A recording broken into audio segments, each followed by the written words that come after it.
We continue the Maimer Macher Chodesh. The Rebbe is explaining the idea of Avodas HaBirurim in order to explain more the concept of Mashiach Asa Lasava Tzadikaya B'Siyuvta. Mashiach will bring even tzaddikim to do tshuva.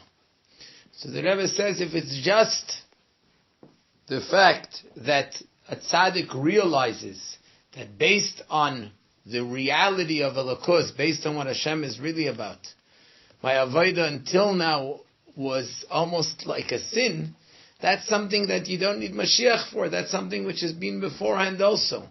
Why do you need to reveal the essence of what a person is all about in order that he should do tshuva and go out of the previous existence?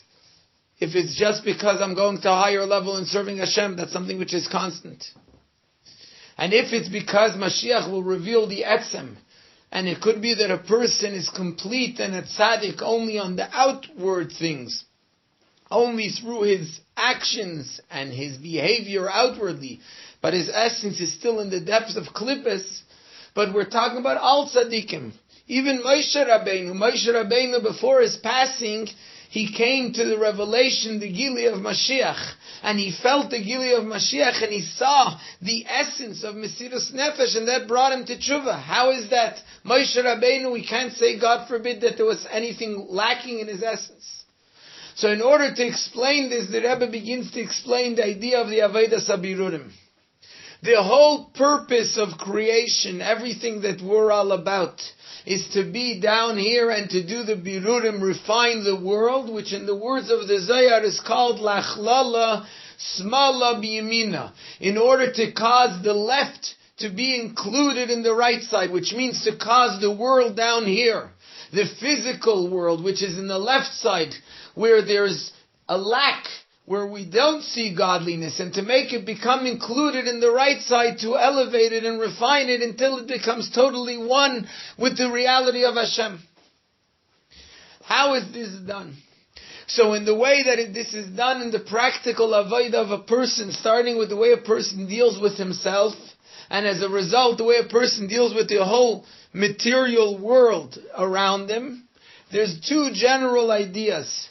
There's the avodah of iskafia and the avodah of ishafcha. We know that the Alter Rebbe brings in Tanya that the Shechina says to Klolos Banel, says to her children, which means that's the idea of where we see Yitzchak Avinu said to Yaakov, Hasei li matamim kashero havti. Make for me delicious food the way I like it. Why does it say matamim in plural? And the Alter Rebbe explains this is the Shechina talking to the Jewish people. There's two types of delicious food. One type of delicious food is when we take food that's good and sweet and nice, and we bring it and we eat it or we serve it. Then there's another type of good food, which is when we take food that's sour, salty, spicy, and we spice it properly until it becomes the most amazing food. And the second type, in a certain sense, is even stronger than the first. And these two types of avodah is the avodah of tzaddikim and of bali tshuva. But in general, in the avodah of every person, there is these two types throughout the day and throughout a person's life. Some aspects of avodah are done in a way of iskafia, subduing the nefesh habamis, subduing the bad, the animal soul, to the extent that we're able to do what we want to do, what we set out to do. The second manner is in a way of ishafcha, transforming it. And this is something that we do in our own avodah, and this is something that we do with the world around us.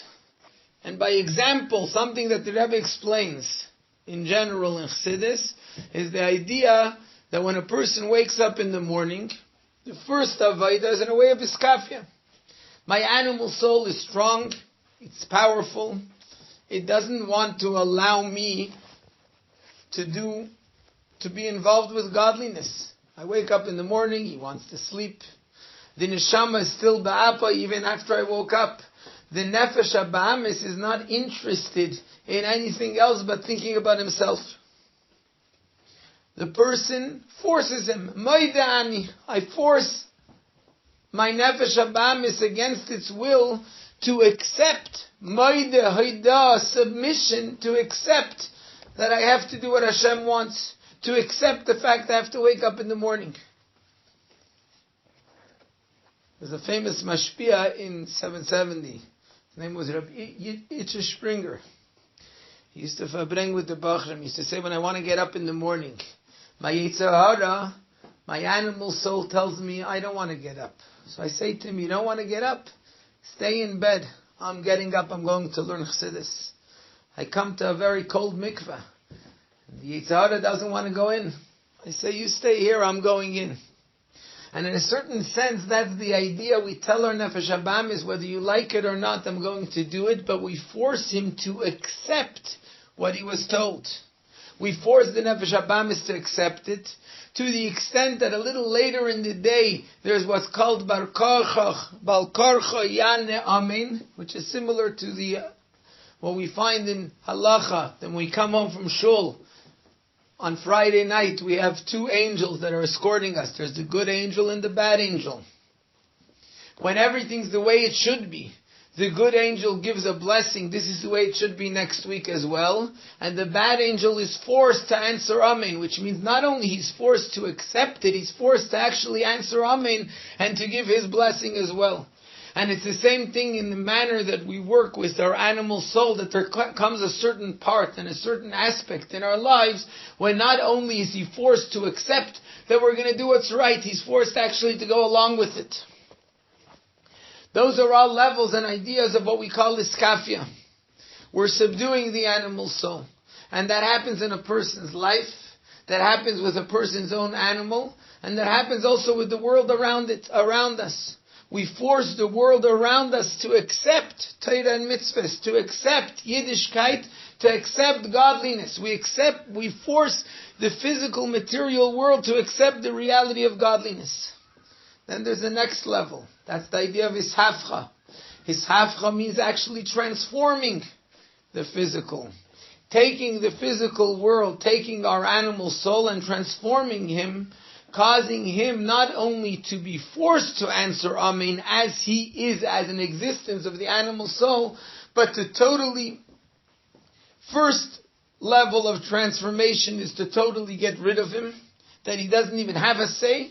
Not only that he accepts, but he doesn't have a say, to the extent of taking the animal soul and the physicality itself and forcing it to be a vehicle for godliness. And before we can explain this in the practical world, how it works, let's give a mashal that the Rebbe gives in this Maimer. The Rebbe says, if a person wants to take water and make it sweet, you have bitter water, bad water that doesn't taste good, and you want to make it sweet. What do? So the first way, and the simple way to do it, is you add a lot of good water. A large amount of good water until the bad water becomes totally non-existent. You don't feel it, you don't taste it, the bitter water. So we're adding a lot of good. Now what happens when a person does such a thing? When we add the water, we add good water until the bad water becomes good.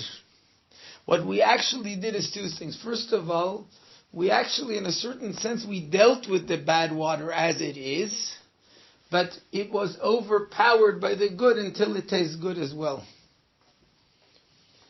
The problem is, it didn't become totally transformed. There still is the bad. The bad still exists to the extent that the good water that had to deal with the bad water actually becomes weakened and loses a bit of its good taste because the bad water still exists. There still is an idea of the existence of this bad water.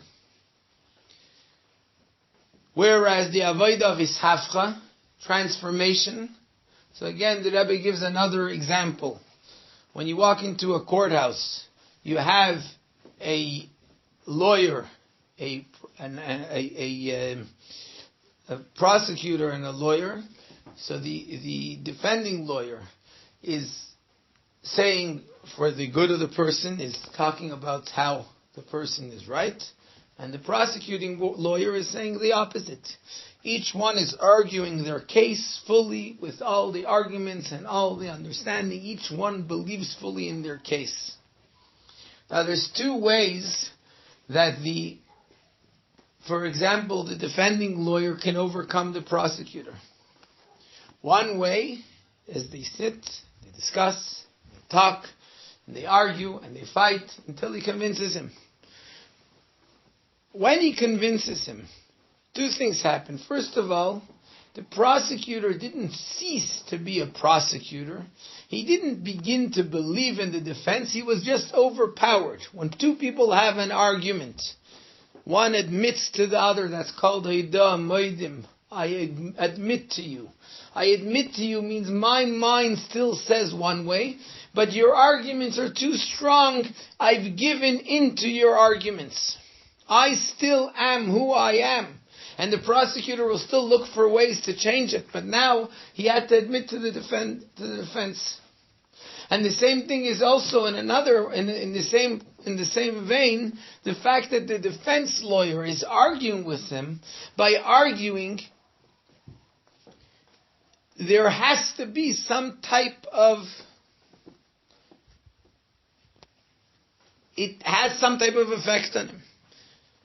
It's something which is inevitable, that when there is this argument, the fact that he hears all of his arguments has some type of effect on him. But let's take another situation. What happens when the king walks into the courthouse? When the king walks into the courthouse, there's the way it says in the Zohar, Ba'oir Penei Melech Chaim. In the countenance, the light of the face of the king, there is life. The king walks into the courthouse, both the prosecutor and the defense lawyer, they lose any ability to say anything until the prosecutor is just as much of a defense as the defender. Because the king walked in, they lost their existence, they lost who they are, they're no longer what they were earlier. Now, each one isn't its own situation. So now the defense didn't become convinced in any way or become affected in any way by the prosecutor. We'll get, Mitzvah Hashem, afterwards more into how that works in a person. But let's just look at these ideas and the plus and minus that there is in each of them. In the first situation, the minus we understand, it's only iskafia, you only subdued. There's still some type of effect. Invariably, the arguments are affecting the defense lawyer as well. And the fact is that the prosecutor remains in his full existence. And the same idea as in Nefesh Habamis, the physical world that says I exist still says I exist. He just has no choice because he's been overpowered, and so he has to accept the reality of godliness, but his existence is still there. Whereas in the second way, Ishavcha, there's such a great light that totally overpowers to the extent that there is no existence of bad anymore. And these two ways in a person is when a person deals with his kafia, that means he works with himself. He uses the study of Chassidus, the understanding and the ideas, and davening and connecting to Hashem, to the extent that he forces his animal soul and he forces the physical world around him to accept the reality of Elokus. He comes with the intellectual arguments that can't be argued with, that can't be overpowered. But he still got involved with the world. He still sullied himself in the world. On the other hand, the other situation is when a person has a light, a great revelation from above, which that's the power that's given by a Rebbe, that the Rebbe pulls him out of his mess. The Rebbe gives him the light in which he's not dealing anymore with his animal soul. It's become totally a non-existence. But he didn't change it. There's a famous story with the Alter Rebbe. There was the argument between the Alter Rebbe and the other students of the Maggid, is that the Alter Rebbe was of the opinion that one must tzaddik b'emunah, so yichya tzaddik, every person has to be his own tzaddik, and he has to work on his own in order to connect to Hashem. Whereas the other students of the Maggid, they said tzaddik b'emunah, so yichaya. The tzaddik, the great tzaddik, he's going to pull you out, you connect to him, and in that way you'll be pulled out. So the other Rebbe showed the Alter Rebbe one of his chassidim. And he said, take a look at him when he davens Shmoneh Esrei. He's burning up with love and fear of Hashem. And the Alter Rebbe said to him, he's not burning up. You're burning inside him. It's you, it's your fire. He hasn't done anything.